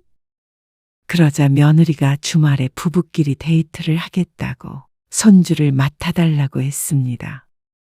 시모가 보고 싶어서 오라고 한 게 아니라 아이 맡길 사람이 없어서 그토록 애타게 찾나 싶어 조금 씁쓸한 기분도 들었습니다. 하지만 올라간 김에 겸사겸사 아들 얼굴도 보고 손주를 봐도 좋겠다 생각했습니다. 며느리도 아마 그런 생각이지 않을까 싶었습니다. 나쁘게 생각하지 않기로 했죠. 어머님, 그러면 여기 아파트는 계속 그렇게 두실 거예요? 우리 집? 왜? 아니, 거의 안 올라오시는데 아깝잖아요. 뭐가 아까워? 집이 그냥 둔다고 다른 것도 아니고. 팔면 그게 얼만데요? 팔고 올라오실 때마다 호텔에 묵으셔도 그게 이득일 것 같은데요? 아니다. 호텔이 아니라 저희 집에 묵으시면 되잖아요. 너희 불편해서 어떻게 여기서 자고 가? 에이, 불편하긴요. 말이라도 고마웠지만 집을 팔 생각은 없었습니다. 남편은 모르지만 황 씨는 도시가 좋았습니다. 도시에 집이 없다고 생각하면 왠지 시골에 갇히는 기분이 들어서 싫을 것 같았죠. 그러자 며느리는 아쉬운 기색을 보였습니다. 차라리 세를 줘도 돈 벌죠. 내 집을 왜 세를 줘? 황 씨는 농담처럼 넘겼습니다. 그러던 어느 날이었습니다. 어머님, 저 부탁 좀 드려도 돼요? 무슨 부탁? 남편은 시골집에 내려가 있고 황 씨만 아파트에 지내고 있을 때가 있었습니다. 그런데 며느리가 갑자기 전화해서 부탁이 있다고 했죠. 저희 친구들이 이번에 다 같이 저희 집에 놀러 오거든요. 수연이 봐달라고? 친구들이 오니 아이를 봐달라는 말인 줄 알았는데 며느리의 부탁은 그게 아니었습니다. 그게 아니고요. 제가 음식 같은 거 준비를 해야 할 것 같은데 어머님이 좀 도와주셨으면 해서요. 내가? 어머님이 요리 잘하시니까요. 배달시키면 되잖아. 요즘 배달 음식 얼마나 좋아? 에이, 그렇다고 족발이나 피자 같은 거 시켜서 대접할 수는 없잖아요. 그리고 친구 남편들도 오는데. 그러면서 며느리는 애교스럽게 황 씨를 졸랐습니다. 네? 어머님, 그냥 와서 음식 조금만 해주시면 안 돼요? 저희들 해주시는 것처럼요. 그런데 며느리 친구들 모임에 음식을 해주러 가는 모양새가 조금 이상한 것 같았습니다. 황 씨가 망설이고 있자 며느리가 자꾸만 재촉을 했습니다. 저한테 나름 중요한 모임이라 저희 엄마가 가까이 계셨으면 부탁했을 텐데. 그런데 어머님이 저희 엄마 같은 분이잖아요. 아이고, 알았다. 그러면 낮에 가서 음식 해주고 오면 되는 거야? 네. 감사해요, 어머님. 며느리의 씩씩한 대답에 황 씨는 또 웃고 말았습니다. 아무튼간 새언니 참 똑똑해. 무슨 말이야? 엄마가 어떻게 하면 부탁을 들어주는지 알고 그러는 거잖아. 여우라고 했지? 너는 새언니한테 여우가 뭐니? 말이 그렇다는 거지. 세상에 딸 같은 며느리가 어디 있어? 황 씨의 말을 듣고 딸은 혀를 찼습니다. 하지만 황 씨는 딸이 너무 며느리를 고깝게 보는 것 같아서 나무랐습니다. 사람의 좋은 점을 봐야지 왜 나쁜 쪽으로 생각하는지 몰랐죠. 이 정도면 됐지? 상다리 부러지겠는데요. 역시 배달 음식이랑 비교가 안 되잖아요. 어머님 손맛이 있는데. 며칠 뒤 며느리의 부탁으로 음식을 해주고 나니 어느덧 시간이 5시쯤 되었습니다. 점심때쯤 왔는데 시간이 훌쩍 지나가 있었습니다. 잡채에 불고기, 김밥, 월남쌈 등을 준비했더니 손이 많이 갔죠. 이제 손님들 오겠다. 이만 가볼게. 같이 식사하고 가시죠. 내가 거기 껴서 무슨 밥을 먹니? 아니, 그렇지 않더라도 방에서 수연이 봐주시면 안 돼요. 그럼? 뭐? 다들 애가 없어서 놀 친구도 없을 거고. 수연이가 정신없게 할 것 같아서요. 그래요, 엄마. 방에서 TV 보면서 수연이랑 놀다 가시면 되겠네요. 아이를 봐달라는 부탁이었습니다. 그래서 황 씨는 온 김에 아들 부탁처럼 손주를 봐주기로 했습니다. 1시간쯤 뒤에 하나둘 손님들이 도착했고 황 씨도 나가서 인사를 했습니다. 그리고는 안방에서 손녀를 돌보면서 쉬었습니다.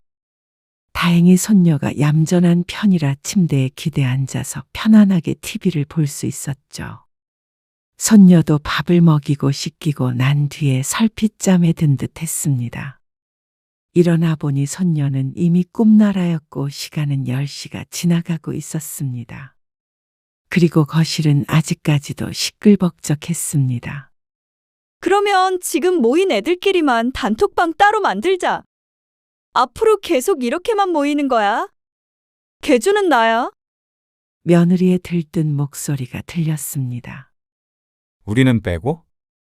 에이, 남자들은 안 되죠.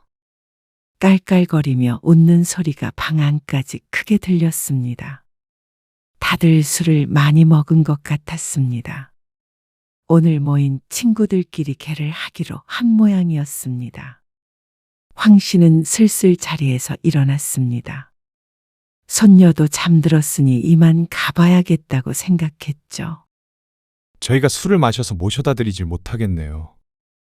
버스 타고 가면 금방인데 뭘. 황 씨는 아들 며느리의 배웅을 받으며 집을 나섰습니다. 그리고 30분쯤 뒤에 집에 도착해서 씻고 누우니 거의 자정에 가까운 시간이 되었습니다. 종일 피곤했기에 황 씨도 또다시 까무룩 잠에 빠져들었습니다. 아침에 눈을 떠서 휴대폰을 확인해 보니 웬 카톡 메시지가 잔뜩 도착해 있었습니다. 이게 뭐지? 생소한 이름이 보여서 눌러봤더니 모르는 사람들이 가득한 단톡방에 초대된 것이었습니다. 크크크 하는 자음이 가득한 것이 젊은 사람들이 모인 방 같았습니다. 메시지가 온 시간도 새벽 3시쯤이었으니 황 씨와는 관련이 없어 보였죠. 아무래도 잘못 초대된 것 같아서 나가려는데 익숙한 이름과 프로필 사진이 보였습니다. 어라? 자세히 들여다보니 황 씨의 며느리였습니다. 단톡방의 대화를 보니 어제 집에 찾아왔던 친구들인 모양이었습니다. 새롭게 개를 하겠다고 하는 소리를 들었는데 다들 집에 돌아가고 새벽에도 대화를 한 모양이었습니다. 취해서 그랬는지 어쨌는지 그 대화방에 황 씨도 들어가 있었습니다. 괜히 며느리의 대화를 엿보는 것 같은 기분이 들어서 나가는 버튼을 누르려는데 어떤 글이 눈에 띄어 황 씨의 손가락을 멈췄습니다. 누군가 음식에 대해서 칭찬하는 글을 올리자 며느리가 대꾸한 말이었습니다. 우리 시엄마 생긴 걸 봐라. 먹는 거에 있어서는 진심이야 크크. 다소 통통한 황 씨를 보고 하는 소리 같았습니다. 그 한 줄을 황 씨는 한참을 쳐다보았습니다. 욕이라고 할 수는 없었지만 누가 보아도 황 씨를 비하하는 발언이 맞았습니다. 그리고 그 밑으로는 친구들의 웃음이 줄을 이었습니다. 없는 데서는 나라님 욕도 한다지만 그래도 어제 같이 인사도 나누었는데 이렇게 뒤에서 비웃듯이 화제거리를 삼아 이야기하고 있을 줄은 몰랐습니다. 몇 시간 동안 정성껏 음식을 했는데 말이죠. 황 씨는 잠시 할 말을 잃었습니다. 딸이 건강이 걱정된다며 체중 조절을 하라고 타박하면 며느리는 늘 그 옆에서 보기 딱 좋다며 황 씨의 편을 들곤 했었습니다. 그리고 황 씨는 그 말을 곧이 곧대로 들었습니다. 딸보다 며느리가 낫다며 엄지를 치켜 세우기도 했죠. 황 씨는 황급히 휴대폰 화면을 꺼버렸습니다. 계속해서 보고 있을 용기가 없었습니다. 황 씨는 하루 종일 심장이 빠르게 뛰었다 느리게 뛰었다 반복하는 기분이었습니다. 놀이기구를 타고 높이 올라갔다가 추락했다가 다시 떨어지기 직전 천천히 올라가고 있는 듯하기도 했습니다. 무슨 감정인지는 모르겠지만 며느리에게서 낮에 한 번 전화가 왔는데 받질 못했습니다. 받아서 뭐라고 해야 할지 몰랐습니다. 그리고 그 다음 날까지도 정신이 없는 날을 보냈습니다. 황 씨도 약속이 있었는데 취소를 하고 종일 집에만 있었습니다. 머릿속이 복잡해서 밥도 제대로 넘어가지 않을 지경이었습니다. 어머님, 어제 왜 전화 안 받으셨어요? 오늘 수연이 좀 잠깐 맡기려고 전화드렸었는데. 아, 어제 좀 바빴어. 오늘 시간 되시죠? 저 외출하면서 어머님 댁에 두고 가도 되죠? 아니, 오늘은 안 될 것 같다. 며느리의 전화를 받는 게 아니었습니다. 그 목소리를 들으니 또다시 가슴이 울렁거렸습니다. 왜요? 또 바쁘세요? 저도 급한 일인데 일 때문에 잠깐 나갔다 와야 해서요. 정훈이한테 부탁해봐. 정훈 씨 오늘 친구들 만난다고 나갔어요. 나도 너무 바빠서 안 되겠다. 미안하다. 그러고 전화를 끊어버렸습니다. 이 와중에 손주까지 봐줄 정신도 없거니와 그러고 싶은 마음도 들지 않았습니다. 그러던 때 휴대폰이 카톡하면서 울리기 시작했습니다. 처음에 울렸을 때는 확인하지 않았는데 연이어 쉴 새 없이 울렸습니다. 도대체 누구인가 싶어서 확인해 보니까 문제의 그 단톡방이었습니다. 얘들아, 나 못 나가겠다. 울씨 뭐 애 안 봐준댄다. 쓸모가 없네. 헐, 왜 못 나와? 무조건 올 수 있다며. 원래는 좀만 부탁하면 봐주는데 어이가 없네? 애 봐주는 것도 애 앉혀놓고 TV만 보면서. 내가 남의 애 부탁하는 것도 아니고 자기 손주 좀 봐달라는데 싫다고 하냐? 아, 짜증나? 너무했네. 그니까. 못된 할망구. 그 뒤로는 또다시 웃음바다였습니다. 그리고 며느리는 그 반응을 즐기는 듯이 간간히 황 씨에 대해 조롱 섞인 농담을 올렸습니다. 온통 황 씨에 대해서 비웃고 욕하는 듯한 분위기였습니다. 꼭 황 씨가 아니더라도 상관이 없는 사람들 같았습니다. 누군가 헐뜯고 깎아내릴 사람이 필요했던 것 같았고 며느리가 좋은 먹잇감을 던져준 것이었죠. 황 씨는 전날보다 오히려 차분해진 기분이었습니다. 며느리에 대한 혼란스러움에 하루 동안 힘들었는데 이제는 그게 정리가 된 것 같았습니다. 며느리는 황 씨를 친엄마처럼 생각하지 않고 그렇다고 시어머니로서 존중하고 있지도 않았습니다.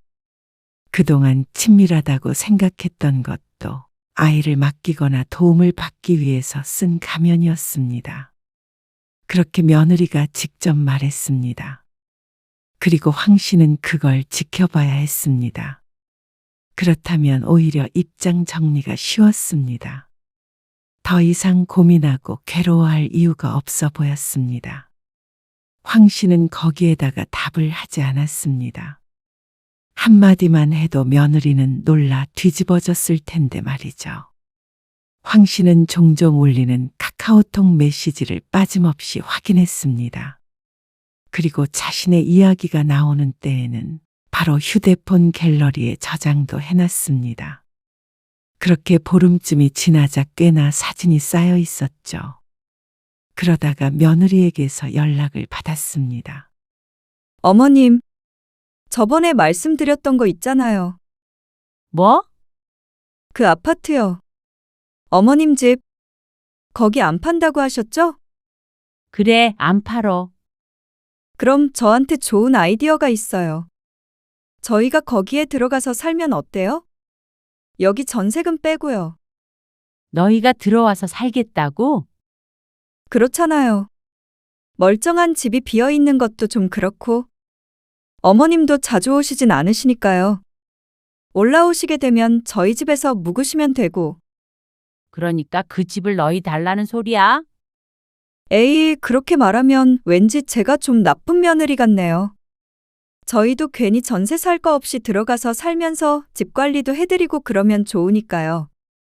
다른 때 같았으면 며느리의 말에 혹했을지도 몰랐습니다. 며느리라면 시부모에게 나쁘게 하지 않을 거라고 생각하면서 말이죠. 하지만 그 시커먼 속을 이제는 모르는 게 아니었습니다. 한마디 한마디가 가식처럼 느껴졌고 무언가 꿍꿍이가 있는 것 같았습니다. 글쎄, 우리 집에 너희가 들어오면 부담스러워서 올 수나 있겠니? 어머나, 부담스럽다뇨. 그렇게 말씀하시면 저 너무 서운해요. 저희 사이에. 우리 사이가 어떤 건데? 어떤 거냐고요? 어머님이 늘 딸보다 며느리가 낫다고 하셨잖아요. 저도 친정엄마처럼 생각하는 거 아시면서 그런 말씀을 하세요. 그러면서 정말로 서운한 듯한 음성으로 말했습니다. 저는 어머님, 아버님한테 집 같은 거 안 바래요. 그런데 그날 저녁에 울리는 카톡은 다른 것이었습니다. 시모가 오케이 하면 내 집 생긴다. 개꿀. 설마 그러라고 하시겠어? 울 시모가 그런 거에 어두워 크크. 근데 나중에 매일 올라와서 자고 간다고 그러면 어떡해?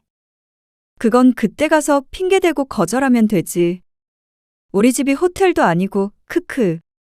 이제는 그런 대화에 전혀 충격받지 않았습니다.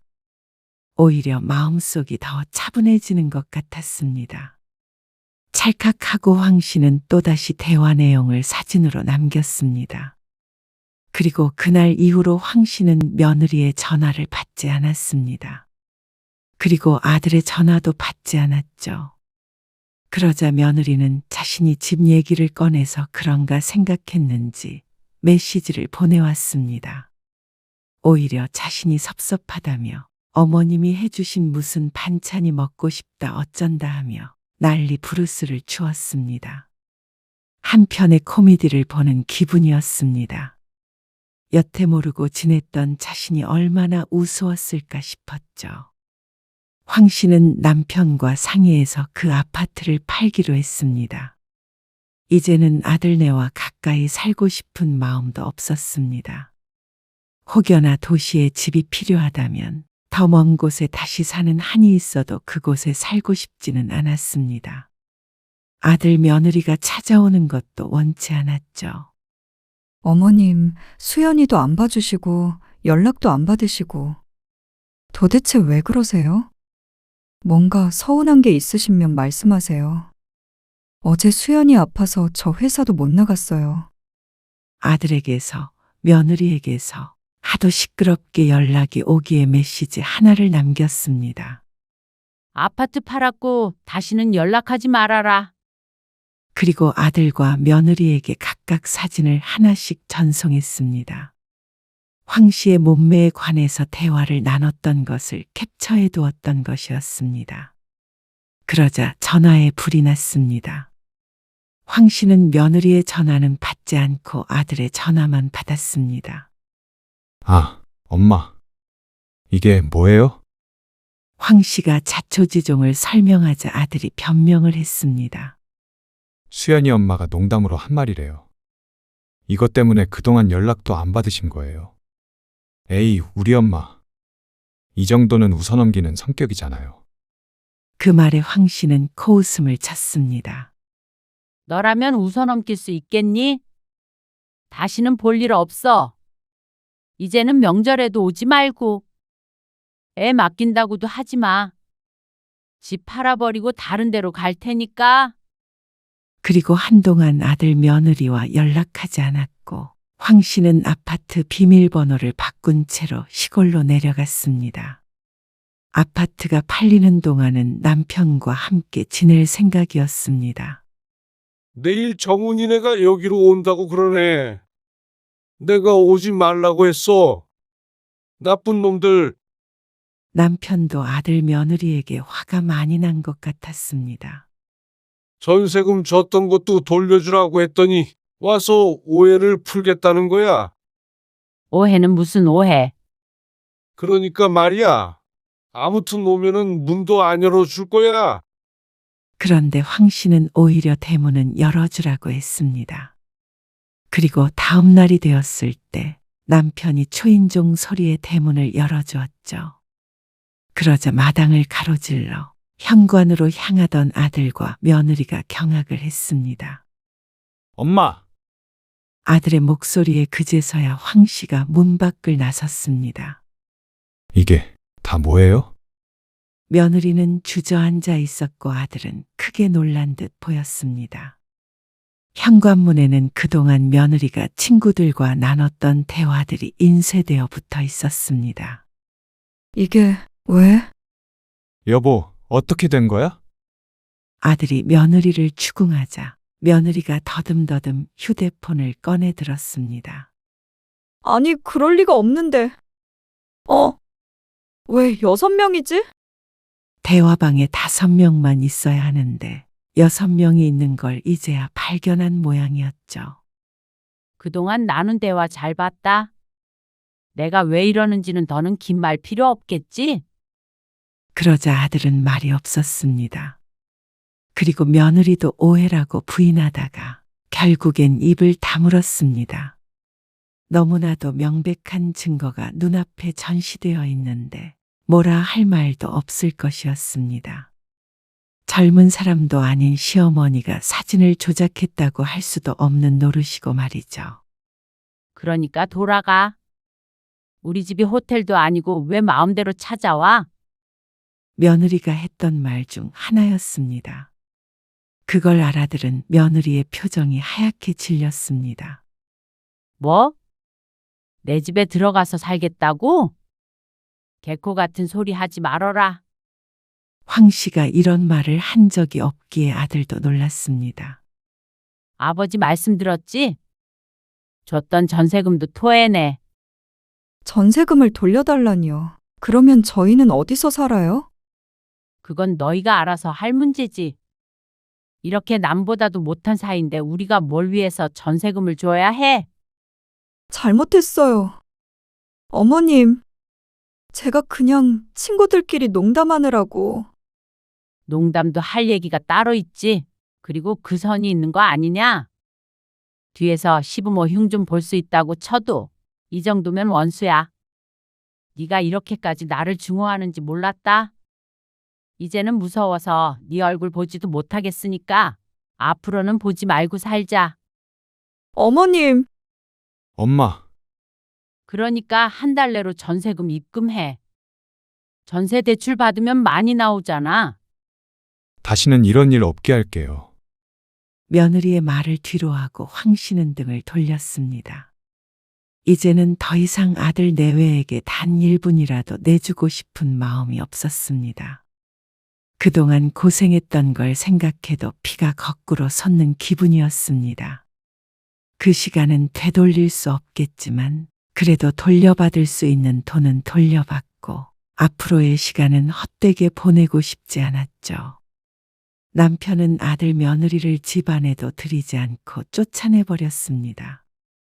그리고는 내내 괴롭혀서 3주 뒤에 보태줬던 전세금을 정말로 돌려받고 말았습니다. 황 씨는 그게 너무하다고 생각하지 않았습니다. 그 정도로 시부모를 미워하려거든 시부모의 도움은 안 받는 게 맞았습니다. 그러면 마음껏 욕을 하든 말든 신경 쓰지 않을 참이었습니다. 황 씨는 며느리의 단톡방을 봤습니다. 며느리가 집으로 찾아온 이후로 다들 소식을 전해 들었는지 대화방을 나간 상태였습니다. 황 씨도 대화방을 나가버렸습니다. 이제는 다시 들여다볼 일도 없었습니다. 며느리도 아들도 전세금을 돌려준 다음에도 잘못을 빌었습니다. 앞으로 더 받아갈 게 있으니 그렇겠죠. 하지만 끝내 황 씨의 마음을 되돌릴 수는 없었습니다.